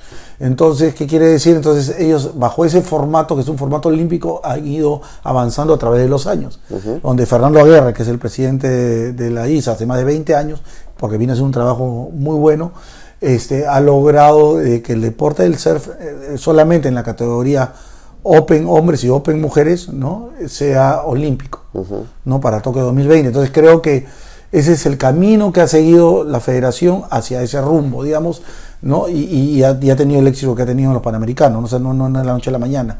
Ahora, ya hablando del circuito profesional, digamos, donde hay varios peruanos que están tratando de ingresar ahí donde está Miguel Tudela, que está en el puesto 17, digamos, que está Alonso Correa en el puesto ahí 23, digamos, está Luca Mesinas en el puesto 90 y tanto, y así sucesivamente. Hay varios peruanos, pero ahí donde está la élite mundial, digamos, están los mejores del mundo, que también parte de ellos van a ir a las Olimpiadas. Entonces, de hecho, todavía nos falta estar en ese nivel, ¿no? Yo creo, ¿no? Todavía nos falta estar en ese nivel. No sé si esta generación lo logre, ¿no? No creo, ¿no? Pero creo que los que vienen, digamos, el formato tiene que ir más al tema competitivo, digamos, más al tema de correr el circuito profesional. Porque en un año tú puedes ingresar a la primera división. Claro. ¿No? Entonces, si es que te lo propones y encaras bien los eventos, puedes lograr. Pero es toda una experiencia, ¿no? Y hay gente que puede lograr, hay gente que no, hay gente que se demora 8 o 9 años en ingresar a la primera división. Entonces se pasa casi toda una década tratando de llegar a la primera división. Claro. Entonces creo que ahí donde debemos, creo que esta plataforma que ha utilizado, digamos, la ISA y la Federación de Tabla y todas las federaciones, creo que le ha dado popularidad, ¿no? Y le ha dado de repente para que los mejores países que queden en este Panamericano puedan apostar por sus federaciones y apostar dinero para que puedan viajar a otros países del mundo y puedan correr el circuito profesional. Creo que esa vía es muy larga, es bien larga, pero se está logrando. En cambio, la otra es conseguir tus auspiciadores que te paguen y poder hacer el circuito profesional y que te vaya bien. Tengas un auspiciador que te auspicie durante 8 años, es difícil, ¿no? Es difícil, que no logras los objetivos que ellos buscan, ¿no? Pero Sofía, por ejemplo, ella sale campeona en 2004 y bueno, estuvo más de 10 años, creo, en el circuito. Claro, porque ella también es otro aspecto porque ella muestra una imagen, muestra el liderazgo. O sea, el siguiente año quedó tercera, el siguiente año... Un par de años quedó segunda. Sí, segunda, si no me equivoco. Entonces, digamos, tuvo una etapa importante, pero ella también trabajó su imagen, ¿no? Entonces era influyente también en el surf. Entonces, bueno, cada tablista tiene unas cualidades que no tienen otros. Entonces, ella tuvo estas cualidades, ¿no? Y entonces ella está en la primera división en el circuito mundial y Piccolo también en longboard en la primera división en el circuito mundial, en el cual es bicampeón. ¿Y cuál crees que han sido los factores diferenciales para que ellos logren, digamos, los títulos más importantes? Yo creo que ellos tienen la decisión de lograr su objetivo, ¿no? O sea, tienen un objetivo como todos, ¿no? Tienen un objetivo en la vida y su objetivo en la vida era lograr ser campeón del mundo. Lo deseaban. Porque ha sido diferente. Sofía lo hace muy joven, claro, y Piccolo lo hace ya después de los 30. Claro, cambia, claro. ¿No? Llegó su momento de maduración, pues. Más maduro y ya, pues. O sea, cada uno tiene su momento, ¿no? Así es, cada uno tiene su momento y todos los aspectos, como la parte física, la parte técnica, la parte táctica, la parte psicológica, se juntan. Sí. Y es tu momento, las olas se te da el momento y eres tú, ¿no? Uh-huh. Y esos segundos quedan reducidos a eso, ¿no? A ser el campeón del mundo, ¿no? Yo creo que son las cosas que se dan y en el momento indicado, ¿no? Como uh-huh. no se dan tampoco, ¿no? Pero creo que principalmente ellos tenían el deseo, o sea, como todos pueden tener el deseo, pero ellos tenían el deseo y se han preparado para eso, ¿no? Y han estado en el momento donde tenían claro, la oportunidad de lograrlo, ¿no? Porque al final tú puedes tener las ganas, puedes tener el entusiasmo, puedes tener todo que está alineado, pero si no estás en el momento donde tienes que lograrlo, no vas a tener, o sea, tienes la oportunidad. Entonces eso es lo que pasa también. Nuestros tablistas tienen que salir afuera a competir, sí, es muy importante, para lograr los puntos y para ese roce, claro. Pero a la vez la debilidad es que no hay eventos profesionales en Perú. Entonces tú tienes que hacer el esfuerzo, ¿no? Hay que hacer el esfuerzo, claro, y ahí las empresas privadas y el Estado, digamos, y ahora para mí es una oportunidad para que pongan dinero para hacer los eventos. Bueno, ahora sí es realmente una oportunidad, porque si tenemos dos bueno, el medallero que han tenido, impresionante, y hay dos que ya están en las Olimpiadas, esperemos que se dé un salto, digamos, en términos del apoyo para que puedan... Para el Estado, campeonatos profesionales, digamos, sí. no campeonatos de la ISA, yo digo, ¿no? Porque redundar en lo mismo, ¿no? Los del QS para que puedan acceder al CT, que es la primera división. Correcto, claro. Sin embargo, con la ISA yo también observé un fenómeno que era el punto de quiebre en el cual salimos, no una vez, sino varias veces, campeones del mundo por equipos. Claro. Porque antes, si no me equivoco, quedábamos octavos, décimos. Hay un punto de quiebre ahí, ves un punto de quiebre ahí, algo pasa. Sí, definitivamente, porque... Es como una barrera mental que había y en un momento claro, porque se rompe y de ahí, bueno, se gana 3 veces. Además, no solo eso, en los festivales ISA también en Japón ganan, entonces empiezan a ver no, ya somos protagonistas y siempre estamos ahí, entonces estamos entre los mejores países del mundo, ¿no? De hecho, en el sentido del campeonato de ISA, ¿no? Eso nos ayuda, ¿no? Siempre la gente critica el otro lado, ¿no? Por el profesional, ¿no? Pero ese es el camino que se ha seguido. Uh-huh. y ahorita la oportunidad de haber ganado tantas medallas, el primer medallista, y lo que no muchos saben, ¿no? En el Perú, o sea, ¿no? Que la única disciplina en la historia que ha ganado 3 campeonatos mundiales por equipos es el surf. Sí. No hay ninguna en la historia. Entonces, eso también... Tendría 4 si consideras la junior, que tampoco hay ninguno... Claro, sí, la cuarta, claro. Sí. Entonces, digamos que somos una potencia, entonces creo que tienes que... O sea, el fútbol es mucho más mediático y siempre va a serlo, y nadie lo va a discutir, pero definitivamente el segundo deporte en el Perú que tienen que invertir es el surf, antes que otro deporte, creo que como prioridad, digamos. Y lo han demostrado. Las canchas son gratis. Claro, y lo han demostrado. O sea, así como ese centro de alto rendimiento en Punta Roja, podrían haber otro en Punta Hermosa, podría haber uno en San Bartolo, podría haber uno en la Costa Verde, porque hay espacio para hacerlo. Pero tú que has tenido a casi toda esa generación, has tenido, bueno, me hablas de estos entrenadores, esas habilidades, o sea, ¿cuál crees que ha sido así el punto de quiebre? ¿Qué pasó porque yo veía que, o sea, años se competía, pero se estaba lejos, hasta que... Se logró porque creo que hemos estado trabajando mucho en el tema de la preparación de los atletas, ¿no? Entonces estamos preparando mucho a ellos y transmitiendo de generación a generación. Entonces creo de que se ha ido mejorando. Entonces creo que el día de hoy, yo, por decir, todos esos años con eso de entrenador, ha sido el fruto que se ha ido cultivando porque yo he estado haciendo el trabajo de base, digamos, de niños, con el semillero, entrenando a los niños. Y de ahí he ido pasando otros entrenadores a diferentes etapas. Entonces ya había un trabajo de base bien hecho para que los demás desarrollen lo demás, ¿no? Y a la alta competencia, digamos, ¿no? En ese sentido, ¿no?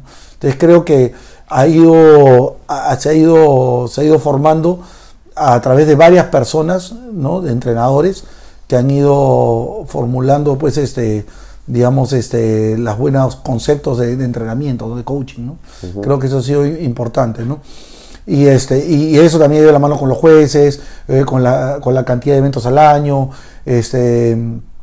eventos afuera que han ido ganando los peruanos, caso de Luca Messina, que ganó el circuito de los Estados Unidos en el 2017. Entonces, también invita a saber de que sí se puede, claro, ¿no? Y que estos son los nuevos héroes modernos que hacen de que otras generaciones también quieran poder lograrlo.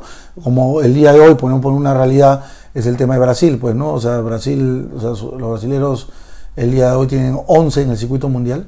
Es impresionante. Entonces, son una plataforma, pues, de mucha gente que está atrás y que han ido trabajando, ¿no? Antes que nosotros todavía, ¿no? Entonces, de años. Y estamos también un poco lejos para esa plataforma todavía, pero creo que es un momento de quiebre ahora para poderlo, o sea, empezar a hacer la plataforma adecuada para el circuito profesional. ¿Y cómo ves la perspectiva en esa línea? Antes no había nadie en el circuito profesional, ahora hay, ya ves en el ranking, ves peruanos, ¿no? Claro. Antes no había eso, ahora hay 3, 4 entre los 100 primeros, ¿no? Sí.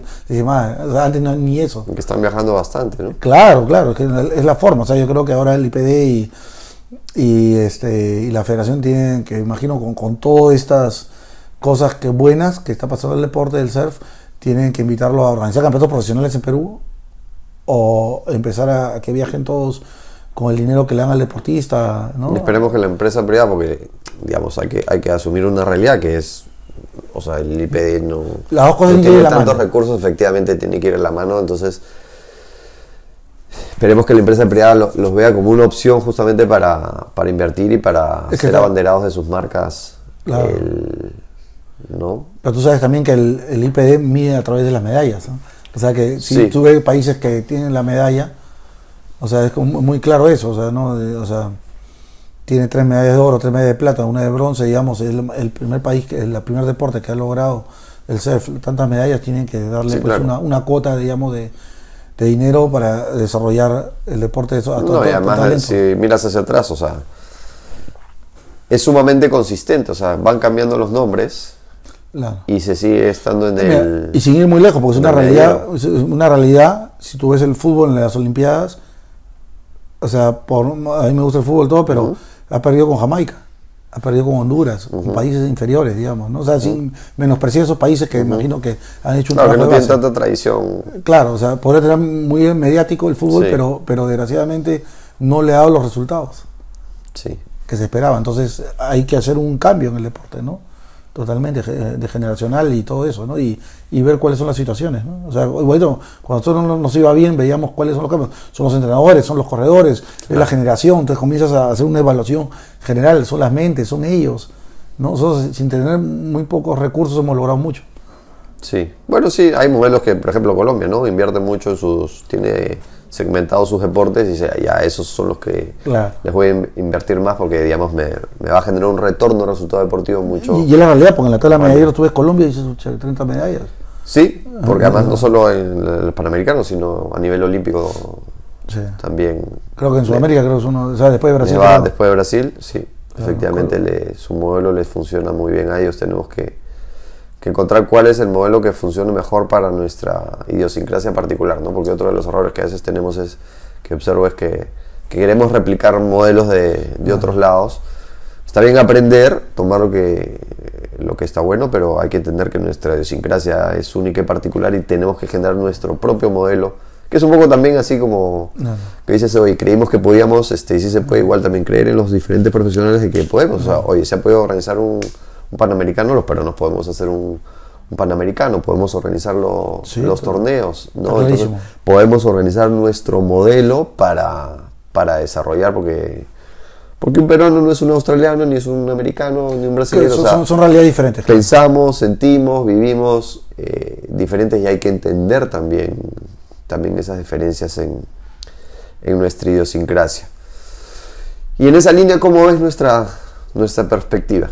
¿Qué es lo que nos tocaría para ir hacia dónde? Yo creo que ahorita es que, por lo que se veía, es que nuestros tablistas empiezan a viajar a otros países, ¿no? Para ganar la mayor experiencia, tener roce, y estar con los mejores del mundo, pues.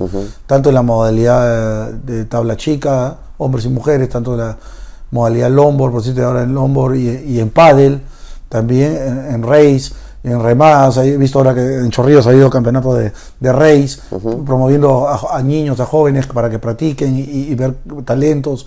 Ahorita las chicas están viajando a Nueva York, a España, a Galicia, para campeonato de longboard, campeonato de surf race. Entonces hay movimiento, ¿no? Entonces hay campeonato también en Galicia de surf también. Entonces todas esas cosas son positivas, ¿no? Yo creo que ese roce, que vayan al extranjero y compitan con los mejores del mundo y ver en qué nivel se encuentran. Claro. Y esa experiencia es única, o sea que yo creo que eso va a ser fundamental, ¿no? Esa es una de las cosas. Y la otra es que ya no, o sea, organizar los campeonatos de WQS en el Perú, que permita que nuestros tablistas conocen las playas y sus propias olas puedan, ¿no? Y la gente pueda observar también, ¿no? Venir, claro. ¿no? Como un estadio, ¿no? O sea, claro. Sí, además es un win-win, y además ahora tenemos Punta Rocas, el centro de alto rendimiento, toda esa plataforma, entonces sacarle el jugo a eso. Genial. Eso es lo que yo veo, ¿no? En el futuro, y seguir trabajando con la formación, con los niños, tratando de darle las mejores herramientas, tratando de darle los mejores fundamentos que ellos necesiten para lograr sus objetivos, pues, ¿no? Porque cada uno tiene sus objetivos, sus metas, y hay que ver cómo se encuentran y hasta dónde puedan dar, ¿no? Tanto física, técnicamente, pero principalmente la parte psicológica. Creo que es uno de los aspectos donde no se habla menos y donde más se tiene que trabajar, yo creo. Sí, bueno, es un todo. Hay que darles todo el soporte, toda la estructura, toda la ciencia deportiva que hay detrás, para que puedan también. Son pocos que dicen, queremos estar CT. El entorno también tenemos que estar a la altura para darles esas posibilidades a estos chicos que están peleando para entrar ahí, y las nuevas generaciones que también vienen, ¿no? Sí, eso es fundamental. Yo creo que la retroalimentación tanto de entrenadores, la retroalimentación de jueces, la retroalimentación de directivos, de la formación de clubes, porque eso también es una debilidad que tiene la federación, que tiene pocos clubes, ¿no? Y están enseñados en 3 clubes. Entonces no hay un circuito de clubes como es el vóley, como es el fútbol, que podría ser, o ligas. O sea, no ha crecido en ese aspecto, Eso ¿no? sería interesante, ¿no? Generar unos espacios de discusión, de intercambio de ideas, de opiniones entre diferentes personas de esta comunidad, para ver cómo se puede hacer justamente para generar mejores condiciones. No sé cómo está hoy en día esas condiciones, cómo está la federación, cómo están las relaciones para generar esos espacios de intercambio de personas que tienen mucha experiencia, ya sea que estén adentro o que no estén adentro, pero que se sabe que son parte de la comunidad trabajando hace años. No sé cómo está un poco eso. Sí, yo creo que ese es un ámbito abierto, ¿no? Que hay que conversarlo, ¿no? Y decirlo, ¿no? Porque al final es en beneficio de los atletas, de los tablistas, ¿no? Porque al final ellos son los beneficiados con todo esto, ¿no? Genial. Y Roberto, para ir cerrando, el Roberto de hoy, ¿qué consejo le daría al Roberto de atrás? Que siga siendo el mismo humilde, sincero. A veces soy muy justiciero, menos justiciero tal vez, ¿no? Pero sí, creo que sería el mismo de siempre, ¿no? Como siempre he sido, y le diría que siempre tratando de ayudar a los demás, tratando de enseñar a los demás, de transmitir la experiencia, porque en esta vida es corta y en este mundo nos vamos rápido, y lo único que queda es tratar de enseñar lo mejor posible, dar lo mejor de uno, para que las otras generaciones puedan captar un poco de lo que uno sabe, ¿no? Que eso es lo principal, creo, finalmente, ¿no? Genial. ¿Y el Roberto del futuro? ¿Qué recomendación le daría al Roberto de hoy? Que nada, que sea más más abierto a las ideas, a las personas, ¿no? Para poder complementar mejor el trabajo. Cuando uno cree que el de hoy sabe más de los jóvenes, es cuando uno a veces se equivoca, ¿no? Aunque uno no lleva las canas no por gusto, ¿no? Pero creo de que el futuro le diría al de ahora que hay que unir a los demás y trabajar por los demás. Genial. Nada, bueno, agradecerte, ha sido un placer tenerte acá. Estoy seguro que todos los que nos ven, todos los que nos escuchan, van a aprender mucho de tus conocimientos, de tu experiencia, y nada, simplemente agradecerte por tu tiempo que has podido venir acá.